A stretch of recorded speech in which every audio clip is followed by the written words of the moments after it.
So what do you do? What do we do? Well, I feel like I've been more focused, like way more focused. Like just times of worship.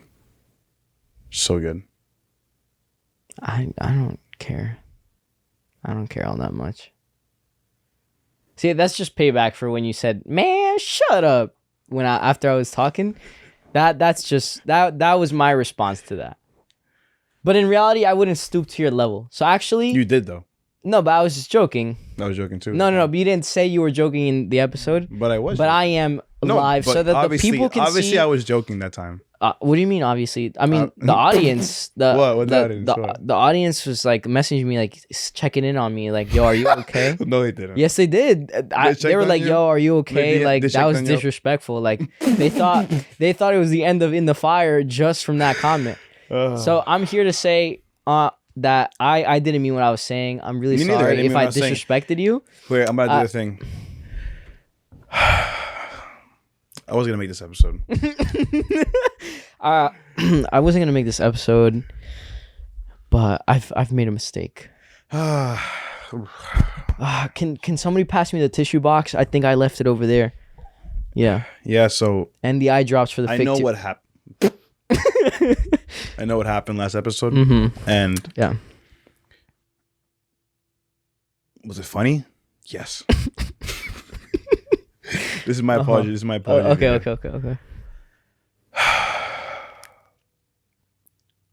didn't want to make this video, but I just turned the camera on, and I feel like I need to do this. And I know everybody's been DMing me, commenting, saying a lot of things about what happened. And when I look back at what happened, when I rewatch it, like many times, like you look at it, it was funny. You can't lie. Yo, you can't lie in that apology video. It's like I look back and like what's funny? Yo, like I can imagine you're genuinely watching like an apology video about somebody did something really bad. It's like I look back at it, guys, and it was pretty funny. And even though it was funny, right? It's funny. Yeah, right? Yeah. I just feel like, was it necessary? Maybe. I didn't have to do it. No, but it was something that I would say if I had the opportunity to do it again, I probably would not. Because, maybe, either or, but just wanted to say apologies, guys. And, please, and just please up. I'm sorry about what happened. It was funny. But, I didn't have to say that. And so with that being said, if you guys need to share this video, yo, if you guys need to share it, if you guys need to leave a like, share it, subscribe. By the way, some of you guys just share it, because I want people to see like my remorse to what happened. So if you guys can share it real quick, like hit that like button, like ding ding, like with the ring. Ding. And yeah, guys, just sorry for what happened. It was funny though. It was funny. All right. And then you proceed to plug the Patreon and like, yo, make sure to check out the thing. Anyways, what's up, everybody? That is our apology video. We're actually not really sorry for anything. We didn't. I mean, no, we didn't. Is there anything we should be sorry about? I mean, if you are unaware of what we were just talking about for like a minute, right? Refer to the last episode and see how that just play. And I mean, of course, watch the whole thing, but right, you'll see in the intro why why Lewis needs why Danny was acting a little hot, like right now, just a little, coming off a little crazy, but you see why in the other video. So if you guys can just go back to that, I'm sure you guys will be more, you'll understand why. Yeah. Anyways, what is up, everybody? Welcome back to the In the Fire podcast. I really don't like when you do that. I do not like when you do that. Why? Why do you do that? Hey, do you want to do it? Do you want to do the intro? You could do it. Listen. No. Listen, no. I don't mind you doing the intro. Listen. It's just like you don't. First they, of all, they don't need two people on. screaming into a microphone about the name of the podcast. Like, first of all, watch the Tude. The Tude? Yeah. Nah, I'm gonna just stop you there. Yeah, like stop me there. Stop me there. No, stop me there. Keep going. No. I've never heard somebody call it the Tude. You've heard it before, actually. This guy. Yeah, maybe from you. Yeah, exactly. So stop me there. Go for it. I'm trying to stop you there. Continue. Thank you. You're welcome. The Tude. And he keeps going. Anyways, listen, guys. We actually do love each other. I know you guys walked in on a very interesting conversation, or not even conversation, but we actually love here at In the Fire. We love each other and we love you guys. Can you tell them you love them? Of course. I love these guys. I love them. You know, they're awesome. Right. Great. They're awesome. You guys know who you are. Part of the Patreon, the family. Yeah. Love you guys. You guys know that very well. Yeah. I love them. Yeah, I love them. This is a prime example of why we're doing this, is to show you guys that we're on the journey with you to be more like Jesus, to learn from him. Yeah. And so welcome back to the podcast. We appreciate you guys tuning in, whether you're listening on Spotify, iTunes, or watching us on YouTube. It is a blessing to have you here. So thank you so much for joining us. Leave a like, subscribe if you like the video, if you guys like the content. A huge way to just be a part of this, join the family. It's in the description, the Patreon link. It is a beautiful time. We connect with you guys. Beautiful Bible studies, prayer time. You just don't want to miss out on this beautiful community. Anyways, after all that, today. Mm-hmm. Let's see how he does it. Yeah, it's kind of hard because I need to mix it in with something, but hold on, give me a second. Today, were you gonna say something? No, just worship is really nice. If you guys do not take the time, just put some worship on. Mm-mm. You know, put away the other music. Put some worship. Just listen to it. Be in the moment. It's really nice. Be fed by the Spirit. Just like we're about to be fed by God through His Word, about learning how Jesus fed His people and is now feeding us. So with the worship, you're fed by the Spirit. While you read the Word of God, you're fed by God. And we're learning about how Jesus fed us. Jesus feeds the 5,000. How was that? That one's not my favorite, but I think it'll do. It'll do. It was good. I think they get what we're going to be talking about today. So where do we find the story about Jesus feeding the 5,000? You find it in actually every gospel. What? You're telling me this is the only miracle recorded in all 4 gospels? Yeah, it's kind of interesting. I wonder, let me reword that. Why. The only miracle that you can find in all 4 of the gospels. That means it must be a pretty impactful impactful miracle, isn't it? For sure. Maybe the one, would we say, not the climax of Jesus's ministry, but the peak point that would lead to his crucifixion, I think. I think this was a big turning point that turned a lot of heads, a lot of authority, a lot of people in charge to be like, oh shoot, this guy is not playing.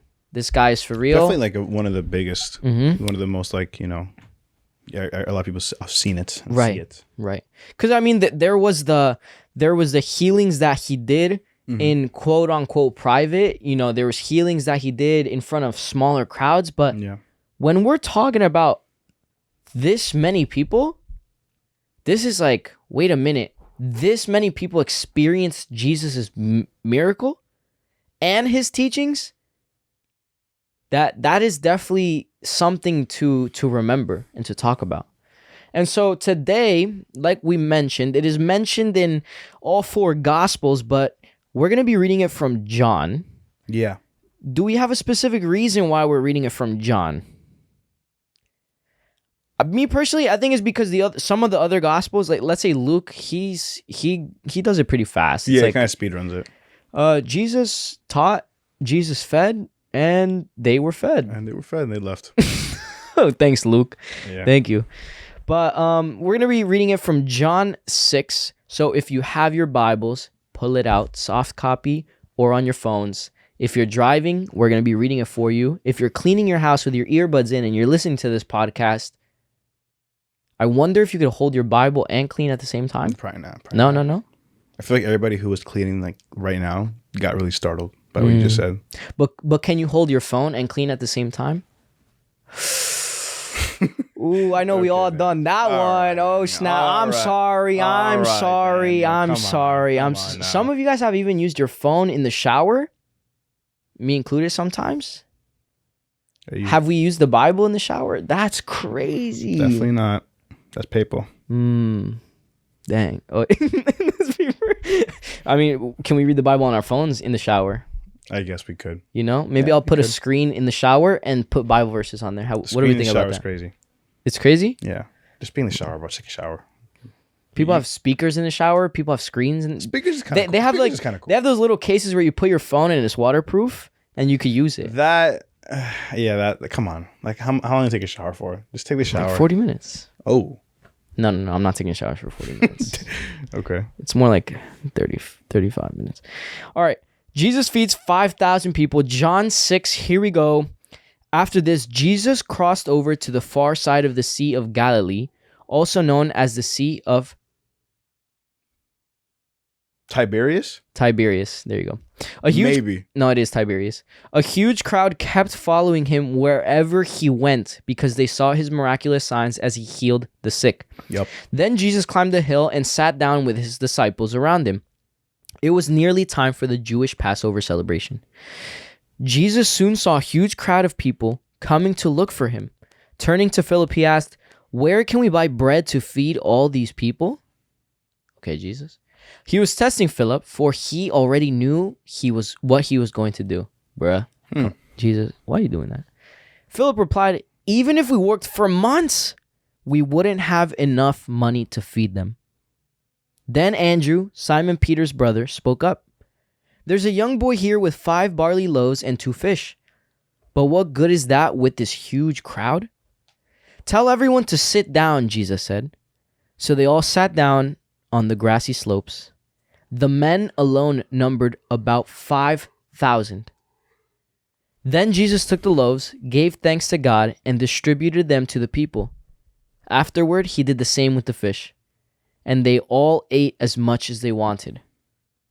After everyone was full, Jesus told his disciples, "Now gather the leftovers so that nothing is wasted."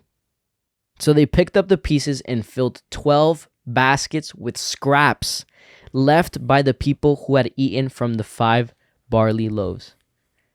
When the people saw him do this miraculous sign, they exclaimed, "Surely he is the prophet we have been expecting." When Jesus saw that they were ready to force him to be their king, he slipped away into the hills by himself.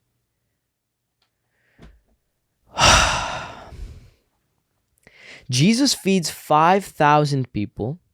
No, 5,000 men numbered. Yeah. This didn't even include the women and children. Assuming half of the number were women, meaning let's even round it down to 2,000 women. Mm-hmm. Assuming that every man was accompanied by their wife or just a female, okay? But half of them, less than half, 2,000 women, we're counting 7,000 people plus children. I'm pretty sure I read somewhere where like the actual number that theologians believe it is like what, 18,000? Oh, or 18 to 20,000 people. Oh my gosh. That were fed. And of course, like that's oh my gosh. Insane miracle. It's a miraculous First of all, to me, before even getting to the miracle, it's the fact that a man in a time where phones were not a thing, radios were not a thing, there was no way of word getting around unless somebody told you about it, or you encountered it yourself. Yeah. Now, the fact that he was on a boat with his disciples. Yeah. These people in other gospels say that they were walking on the shore following his boat because they were just looking for him. They just needed to be with him. Now, I need you to grasp the idea of what 20,000 people looks like. This is for some, this could be a whole stadium full, maybe in half a stadium full, but that's what I'm saying. That is an incredible amount of people that are following you that only heard it from other people's mouths. For you to make that much of a ruckus in this time period is incredible. It's honestly mind-blowing how you are able to grab people without the intention of actually wanting their attention. You know, Jesus necessarily, I mean, ultimately that was part of God's plan, but that wasn't what was his main goal. It wasn't, yo, let me try to get as many people as I can. No, he was just doing his thing. And people saw him and people were like, wow, I'm going to start following him. People went out of their ways. Men, wives, children, entire families, just trying to hear the words of one man. Yeah. And so now they find him and they're like, yo, they just start gathering around, and then crowds start gathering around. People hear that crowds are gathering around that they want to go see. Talk about chismosos, bro. You ever hear that, yo, 20,000 people are being gathered? Like, oh. What's going on over there? What's going on over there? Let me gather. Who's... The kingdom attracts crowds. Ooh, yes, it does. I heard it before. Yes, it does. Now, another thing. How is he communicating his message to so many people? That's mind-blowing. There is no megaphone. There's no microphone with fancy speakers and a big screen to show you if you're sitting too far. Yep. Jesus was able to spread his message and gather this many crowds without some people even in the back trying to hear it.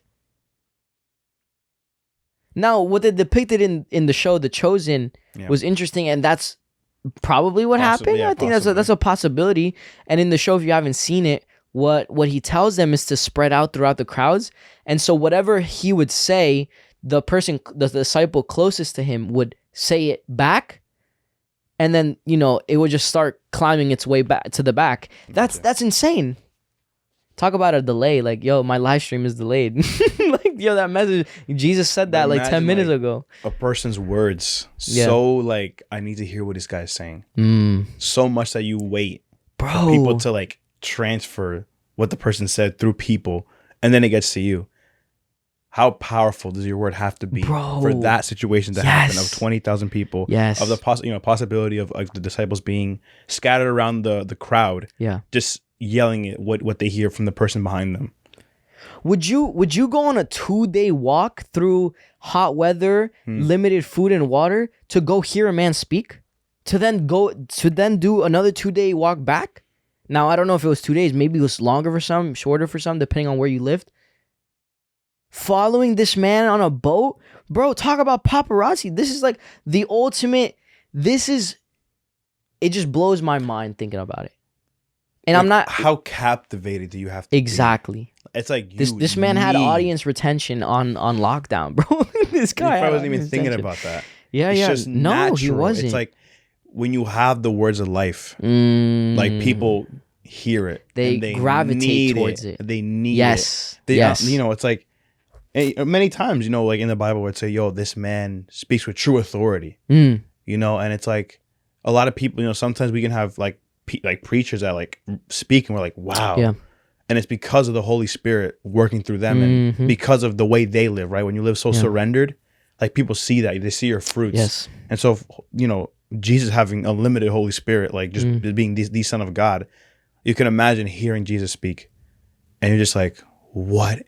Like so much so you got to walk. You want to walk that much in that weather just to hear him speak, just to hear what he's saying. Wow. Or even just for having the faith that you have a possibility of being healed. You heard about this healer. You heard about this guy doing miracles. And also, I mean, back then, they were waiting on the Messiah. And so there was rumors that, okay, is this him? Yeah. Is this what's going on? I mean, if we were in that time period, maybe we'd be that radical to be like, yo, I'm about to do this. I need to go see this man. I need to go hear him speak. And so we see Jesus do this. And he says his message. And in one of the Gospels, he says that Jesus mentions it. I think in this one that we just read, Jesus says, how are we going to feed these people? In other Gospels, they say like one of the disciples comes up to him and like, yo, they're getting hungry. Like, we got to feed them. In John, I find it interesting. They say John was the way John writes in his Gospel is to depict Jesus's divinity. And so that's why I guess he makes it seem, or he writes that Jesus was the one like, yo, we should feed them. Yeah. Now I find it interesting that he says, where can we buy bread to feed all these people? Jesus asked. Why are you asking that? Yeah. Why are you asking that? He was testing Philip, for he already knew what he was going to do. Bruh.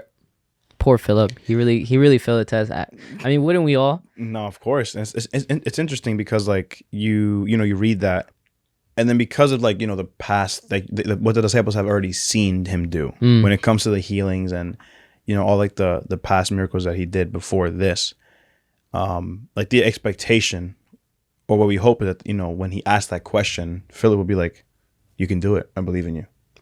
Imagine you would have been like, "Oh yeah.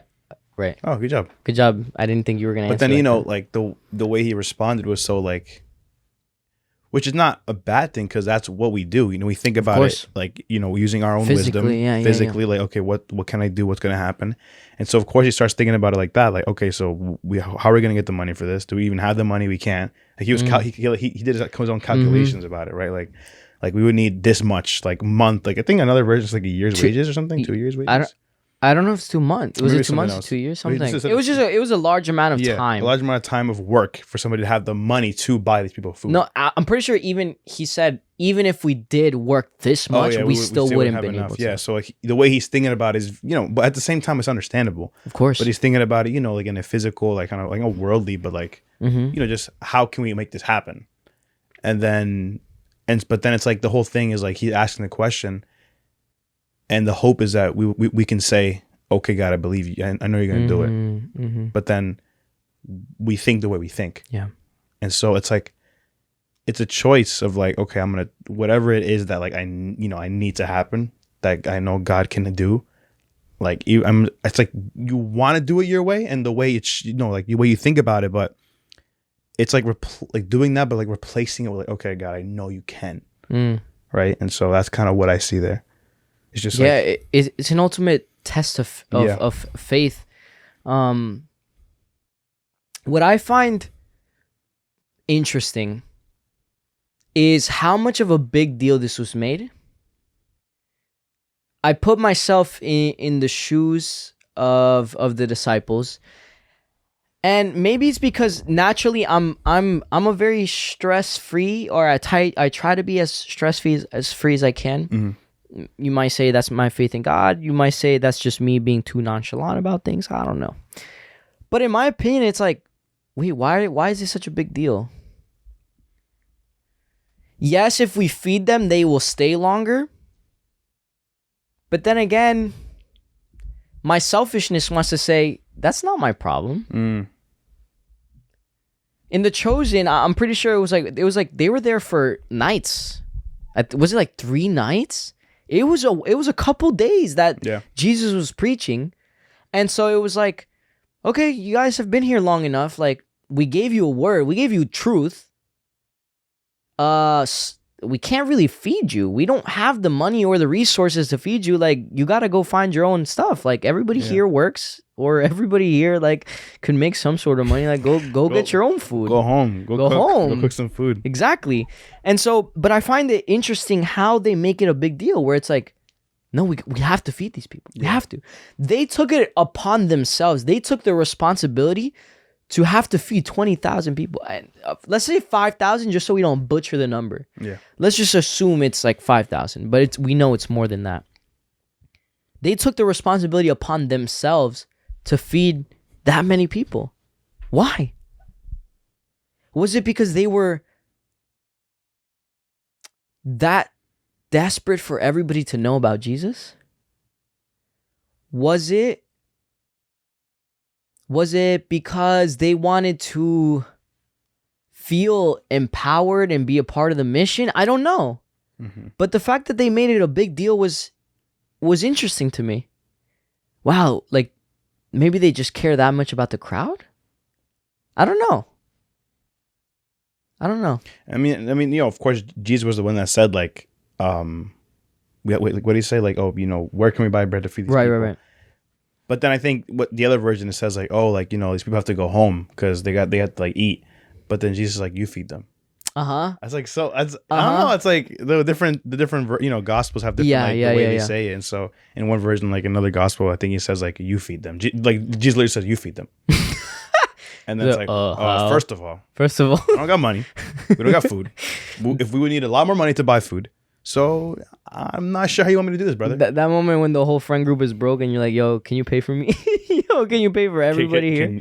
Can you do it? Like, can you pay everybody? And then you're like, you do it. No, you do it. No, you do it. You do it, Jesus. Yeah. But it's like, I don't know. I just feel like there's so I think there's a lot of significance to that. That 100%. he's just like you do it. Mm-hmm. What? And it's just things like that. You know, like what the thing about the perspective, right? Like they're there for days, like 5,000 people, just to say, and then they're all hungry, and then Jesus tells you to feed them. It's like, what do you think? You know, some people might respond. Wow. You know, I think a person might be like, okay, let me like try to see what I can do. Like, oh, you guys have food. Like, you know, try to figure out the best way they can, right? Yeah. Somebody else might be like, what? We can't. And somebody else might try to figure it out. I feel like a lot of people respond to that differently. But then how do we respond to it correctly about him telling us, like, you feed them? Like, we can, you know, like, and, okay. So when the kid brought the food, right? It's just so weird to think about it. Like, you know, the kid brought the food, right? The three, what is it? The 5 loaves and the 2 fish. Yeah, the 5. Yeah, so the 5 loaves and the 2 fish, and he brings this, and Andrew brings it, and then, you know, how would you respond to that? Why'd you bring that? Obviously, we can't feed them, right? It's like there's like reactions to that, right? Like, why'd you bring this? Why even bother bringing that up? Why bother bringing this? Like, we could feed a total of 3 people. Why are you doing this? It's like, it's like, it's not enough. You know it's not enough. So why are you even bringing this up? But then God uses it in a crazy way. And so it's like, whatever it is, like, you're looking at, and it looks insignificant. It looks not purposeful. It looks like you don't, it's not going to help or it's not going to do anything for the situation. But then God uses it in a miraculous way that you could easily react to it and just be like, this is dumb. Why are you even saying this to me? Why are you even bringing this up? This is not going to help. But then God uses it in a miraculous way. Just like that. And so little is much when God uses it. Yeah.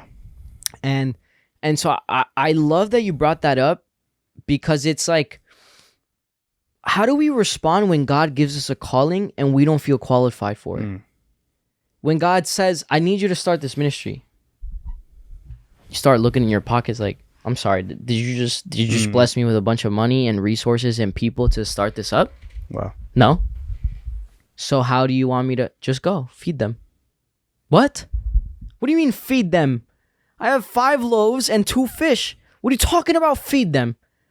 Jesus is like, grab one and go feed them. Like, Jesus starting to get mad. Yo, I told you to grab them and go feed them. You're like, whatever. You reach in the basket, you grab a loaf, you grab a fish, and you hand it out. And you're like, you come back, you're like, all right, God, I fed them. Do we still have enough? Yes. Go feed them. Okay. You go back in the basket, you grab another one, you feed another person. Next thing you know, you're doing this for hours, and all 15,000 people are being fed, and you're like, you're checking your pockets again, like, yo, what just happened? Did I just No, you didn't. God did. God did. God did. I mean, I think about, you know, what I've said before, where the disciples, you know, no matter what it was, like, they'd be surprised, you know, when God would do this, when God would stop the storm and he did this. And it's like, you know, the same thing I've said before, where they don't get it. And a lot of us don't get it. But then we, you know, when we go through difficult moments, when God does huge things for us, and in those moments, like it says, like, you know, be joyful when hard times come, when difficult moments come, because, you know, that produces like endurance, then endurance produces character, and all this stuff happens, and like just rejoice when hard things happen, right? And so like this moment could be a hard thing, you know, but then like, and so what happens, like, this should be, and it definitely did, right? Hopefully, right? That the disciples saw this and they were like, whoa, amazed. And like the whole purpose of that, or stopping the storm, or any of these miracles, was that so they can be like, okay, when I'm with Jesus, I'm good. Like, no matter what, like, no matter what my situation is, like, I'm good. I'm taken care of. Like, as when Jesus said to Peter in that scene where he's like, you know, I let my people go hungry, but then I feed them. Wow. And so no matter what, I'm gonna be good. Like I will be good. I am good. I am good actually. Even if like there's food in front of me or not, I am good. And so I feel like that's the main thing about it. Like, yeah, I think it's awesome because Jesus tests our faith all the time in that light, in that way.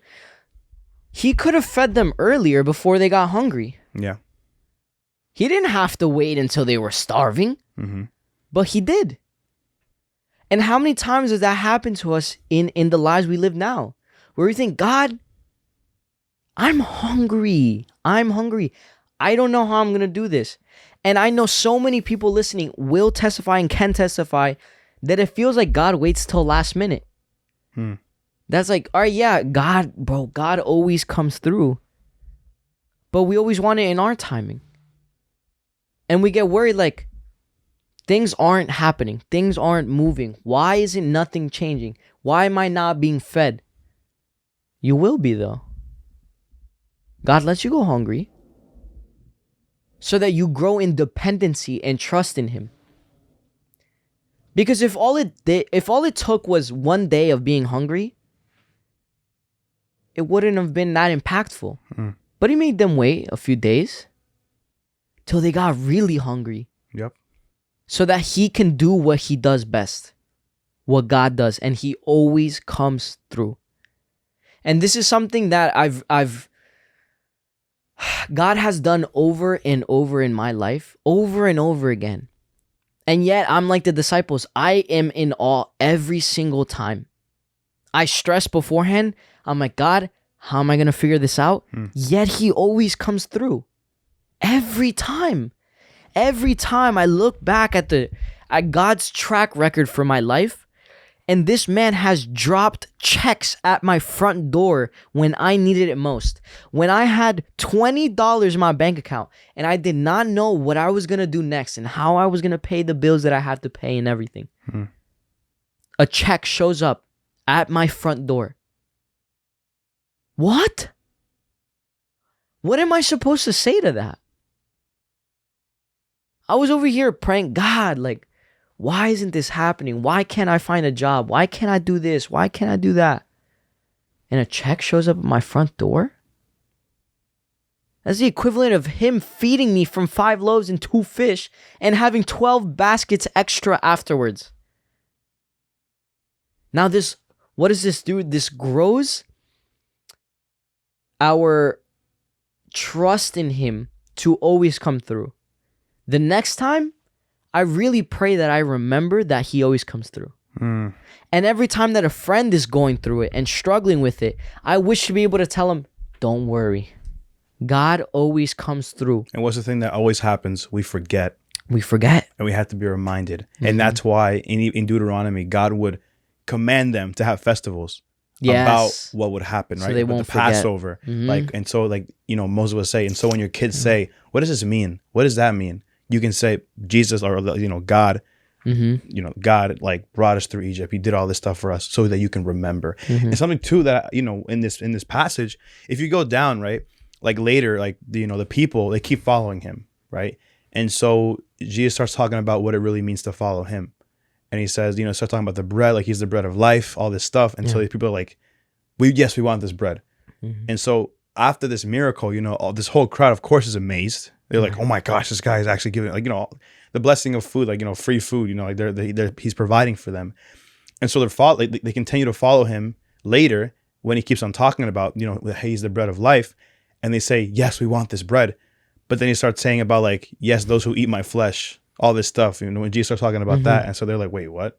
wait, what? They're like, wait, what? And so he kind of brings that truth of like, you need to be fed by me, like, my words, who I am. Wow. like you need to live like I am the one that will satiate you, right? Like, I'm the one that will provide for you, really. Like the food, you live not by bread alone, by every word that comes out of the mouth of God, right? And so he's saying this stuff, and these people, like they start pulling back a lot, because they're like, wait, we don't that sounds weird. We talking about eat your flesh. Even the disciples are like, this is hard to understand. Like, who can understand this? This is weird. And then if these people start, leaving, like the people leave, right? Yeah. These people start leaving after him having so many followers. the people, like most of them leave because they're like, wait, what? Because I think they got too hung up on the miracle and not the miracle worker, right? And so they're like, snap. they're so like in love with like, yo, this guy, I want this guy to feed me bread every day. I want this guy to bless me like this every single day. But then it's like, no, it's not about that. He will bless you and do miracles in your life. Yes. But are you gonna love the gift more than the giver, right? And that's why that's why God's always like, remember, like, don't forget. Like, we always forget because we forget God when we're on the mountaintop, but then when we're in the valley, we want to like scream at him. Let's not act different in those moments. But no matter what moment's going on, we can like rest assured, God's got me. God's got me. God's got me. And that, I won't forget that. I'm not going to let myself forget it. And I'm not going to love what he did for me. I'm not going to love that more than him. And not let that kind of be the focus on, I want more miracles from him. I want more of this from, like, no, you just want him. Yeah, because he doesn't always come through in the way that you envisioned it. It's the way that he knows best for you. And so a lot of times when he doesn't come through in the way that we expected it, we get upset.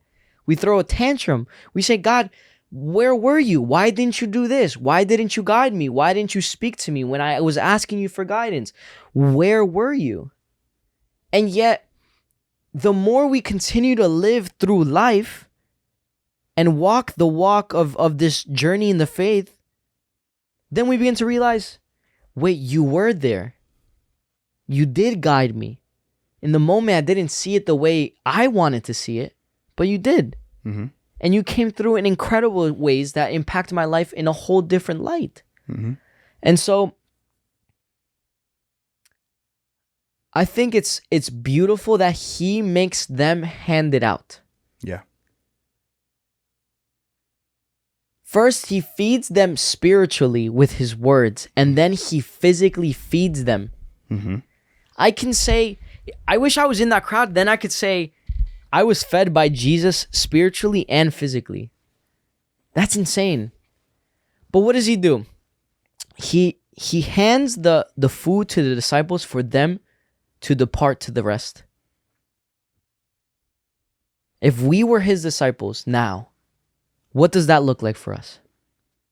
What does that look like for followers of Jesus, for us young adults, for you guys listening?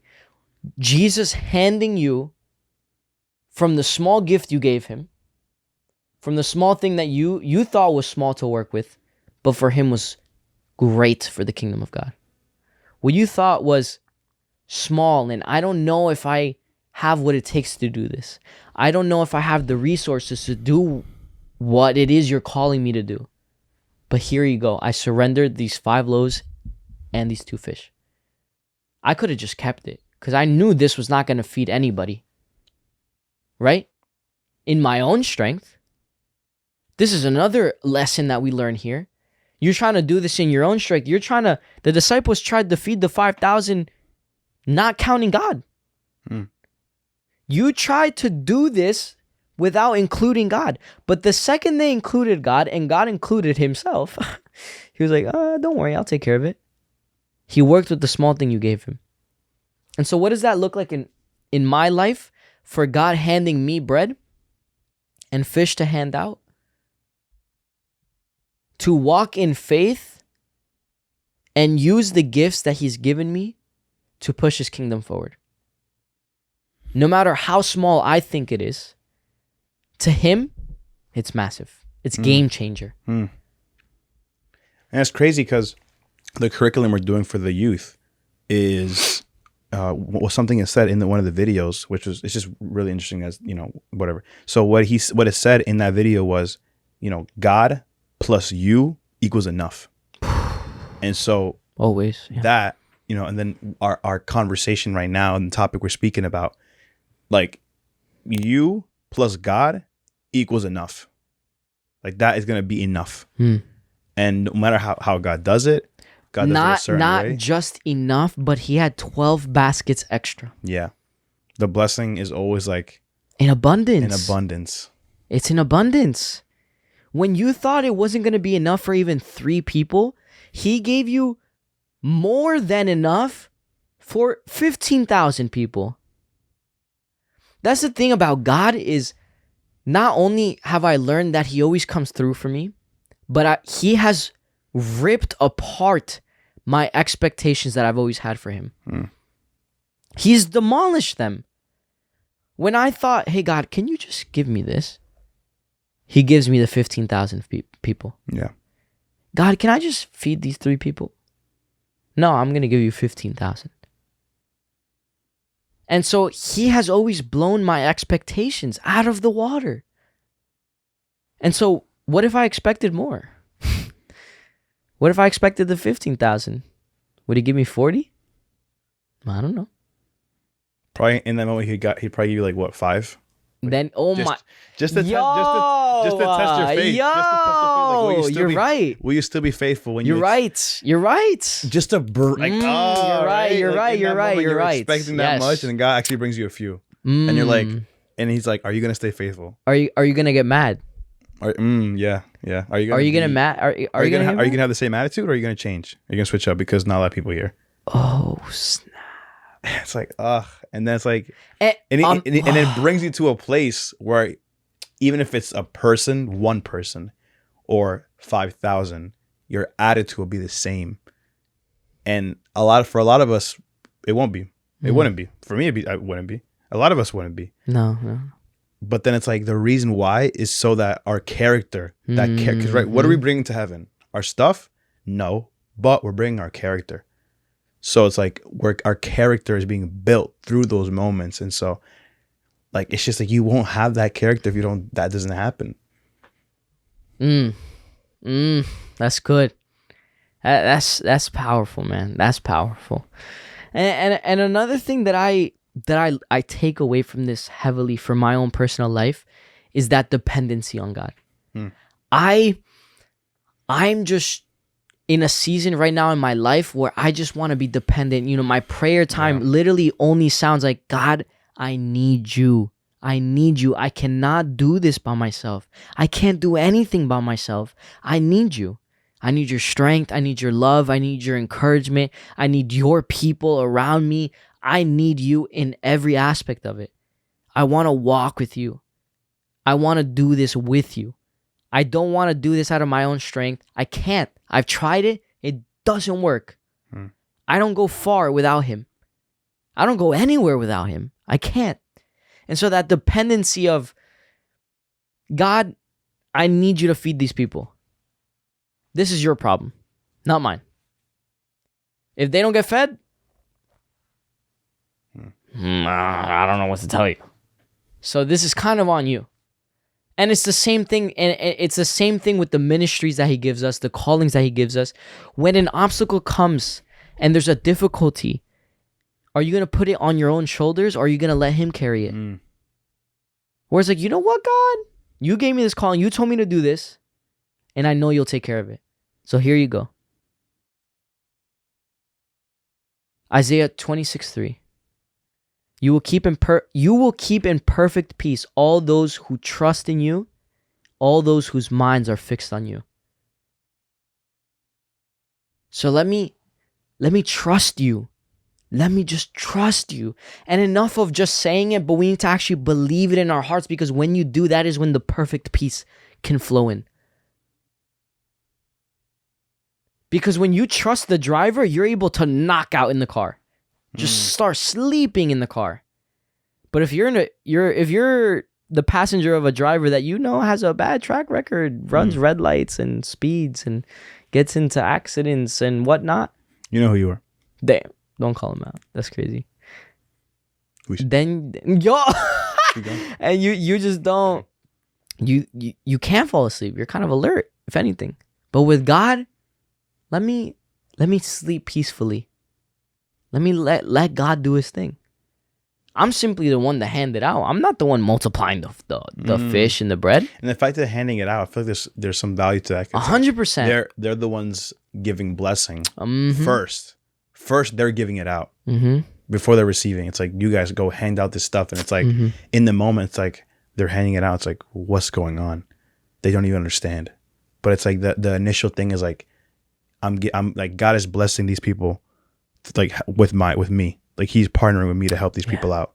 But it's not me. It's him. Because I didn't make that bread be like, I didn't make that bread there. Like, Yeah. he did. He's only using me to like hand out the blessing. And imagine how those disciples were feeling in that moment. They're probably looking at each other like, yo, are we really doing this right now? Are we really witnessing this right now? Are we really a part of this right now? There's times where I feel like looking at you and looking at other people that I do ministry with and like, yo, are we really experiencing this right now? Yeah. Is this real? I get to do this alongside you guys. I get to do this with Jesus. He's the one handing me the fish and the loaves to hand out. It's faith building. It's encouraging. It's like, wow, I get to be a part of this mission with Jesus. That's a whole different level. That's a whole different level. And so this story of like it originally being such a miraculous turning point for Jesus, because this is when did you know that the area that they picked was strategic for a reason? Because this area was out of the area that King Herod was in charge of at the time, because he wanted him dead. Yeah. He wanted him dead, but he wasn't in charge of this area that they were in, so like he couldn't really do much, but he heard about this crowd forming. And so I just thought that was interesting, but it's like what seemed to just be an insane miracle actually has a lot of depth to it. A lot of lessons learned, a lot of places where we can put ourselves in shoes and understand more of what was happening here. But that's oh, by the way, did you guys know there's a Jesus feeds the 4,000? Is there a Jesus feeds the 3,000? Now, is the 4,000 only counting men too? So how much was that? But anyways,